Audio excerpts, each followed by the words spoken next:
Hello everyone, this is Daniel Moniz, also known as Paragon RG. It has been brought to my attention that I haven't yet explained what the game is. So, without further ado, let's jump into it. I'm a big fan of strategy games in general, but there do seem to be very few games that focus on a military campaign, rather than a battle or war or empire building or something like that. As an example, the Total War series is about empire building. Age of Empires is about battles and empire building.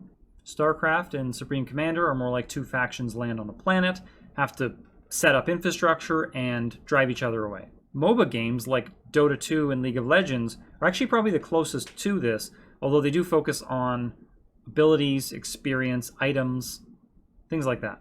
A military campaign is different from a battle or a war. For one thing, it lasts on the scale of months rather than hours or days like a battle, or years like a war, or potentially decades or century like empire building. This means that building a base can't really play a role in the timescale of a military campaign. Also, as of a certain point in history, all sides start with an army. You can't really scale up and train troops as you go over the course of months. You can raise reinforcements maybe, but it'll probably be quantity over quality. Another difference, and there are probably more, is that all sides in a military campaign have some sort of objective, even if it's as simple as drive the other side out, take a city, something like that. Whereas in a battle, total annihilation is really the goal. Games don't tend to model this particularly well anyway. Okay, so military campaigns are rarely modeled in video games. Let's talk about the concept of this game. You will control 1 to 3 armies, which will just be represented as an individual character.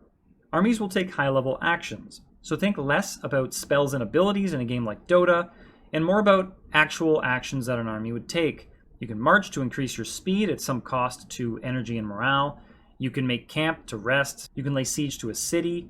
You can pillage a farm, and so on. You'll be able to pick from different civilizations, probably from the medieval period, each one getting different stats, unit composition, maybe a unique ability, things like that. There will also be random map generation in the game. This is a point that's really important to me, and I think games like Age of Empires 2 have really nailed this, where in every game they have to adapt not only to the civilization they've picked and their opponent has picked, but also just the layout of the map, finding, let's say, a good hill to defend, or realizing that a specific city is isolated and needs defense or can be raided or something like that. Your goal in the game will be to drive your opponent out of the war.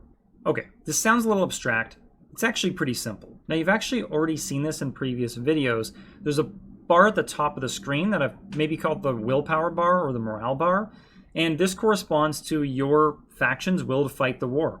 If your bar is 3 times larger than their bar, you win. It's as simple as that. You can decrease the size of their bar by causing casualties in their army, sacking cities, pillaging farms, effectively actions to drive them out of the war.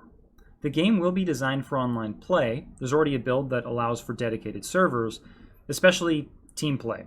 My current goal is that the competitive version of the game primarily focuses on, let's say, 2v2 or 3v3, but I am trying to make sure to develop ways that 1v1 can remain fun and competitive. There will be at least one campaign, as well as skirmish modes, so you can play with friends and AI. These last 2 points are pretty important to me.